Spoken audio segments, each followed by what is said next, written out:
So 2020 second biggest, third biggest phone launch has finally happened, Google's Pixel 5. The search company has dramatically shaken up its phone lineup in comparison to last year's Pixel 4 and Pixel 4 XL by dropping features and, as a result, dropping the price. But is it a noticeably cheaper phone? Not really. The Pixel 5 story is one of losses. There's no solid radar chip for face unlock, there's no active edge to quickly bring up assistant, and there's no XL unit. There's just one Google phone called the Pixel 5 this year, with the Pixel 4a 5G taking up the larger phone mantle.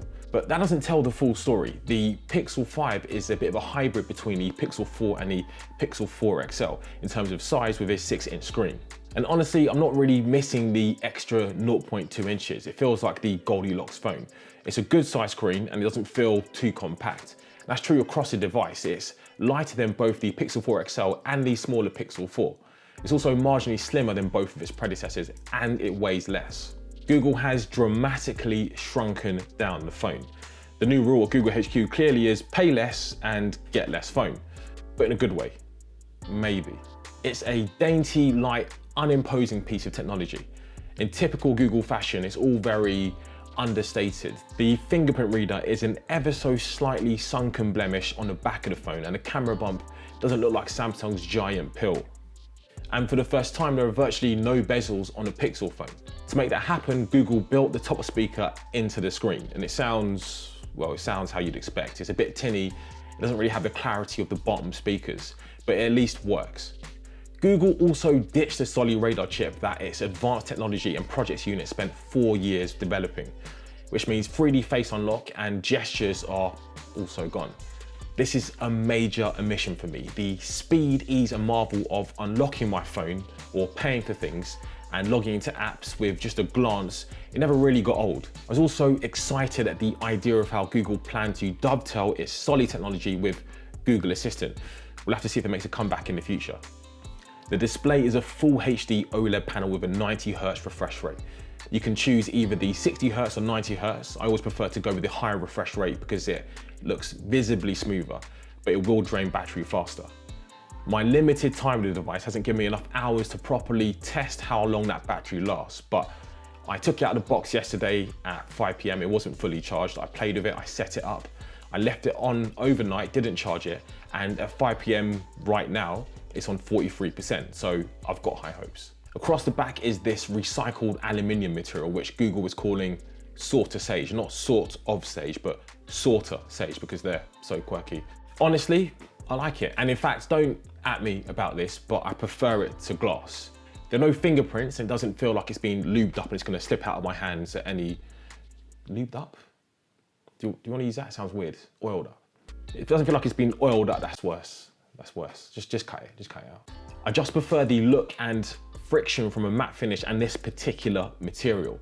It's also useful for keeping your earbuds in place via this neat new reverse wireless charging feature. The cameras have undergone some work too. On the back, there's the same 12.2 megapixel dual pixel lens, which means faster autofocusing and a 16 megapixel ultra wide lens. There's no telephoto lens this time round, but I can't tell you how good it is to have an ultra wide option on a Pixel phone. Finally. As is the case with Google's camera tech, the company's advantage in computational photography means its phones take good pictures despite the lower megapixel counts. I've only had the phone for 24 hours prior to shooting this video, but the early results are good. There's good color accuracy, the colors are natural, not overly saturated like Samsung's tech, and a good amount of detail. Google's night sight, which takes a lot of different pictures at different exposure levels and combines them to brighten the image up, still works exceptionally well. It's also available in portrait mode. Videos have undergone a transformation as well. There are more shooting options like slow motion and several new video stabilization options like cinematic pan. The idea is to mimic the effect of a gimbal or a tripod. Pixel phones have always had this sort of stabilization feature, but the option to choose which type of stabilization is entirely new. I'll need more time to test these out properly though. The updated Google Photos app in Android 11 with its new editing options dovetails perfectly with Google's enhanced and additional shooting options. This feels like a real improvement for Google's camera tech. On to performance. Google decided not to use Qualcomm's top tier Snapdragon 8 series this year. opting instead for the 765G chip. And I had my concerns because I used the Motorola Edge earlier this year, which has the same processor, and it didn't feel as fast as it could be. But there are no problems here. Google's performance optimization magic is doing the job, and it's doing it well. I'm not noticing any significant performance difference between my Galaxy Z Fold 2 and the Pixel 5, which uses the 865. It's early days though. Elsewhere, Google has announced a number of new Assistant features recently, including the Hold for Me feature, which is where Assistant will stay on hold for you when you're talking to a customer services representative and then alert you when someone picks up the phone. For me, this is exactly why you buy a Pixel phone. The hardware doesn't quite match up to some of the competition, but it is alone in the smart AI features like this. AI features that are genuinely useful rather than cheap party tricks. There's also a new Assistant snapshot feature that gives users a breakdown of important things happening in their lives. And as you can see, I have absolutely none apart from Halloween in 2 weeks, which I don't celebrate, an upcoming bill, and recipes for sourdough pizza. The phone retails for $699 in the US and £599 in the UK, which at this early stage sounds like excellent value for money. Make sure you stay tuned for my full review. Don't forget to like and subscribe to the video. Thanks for watching. Cheers.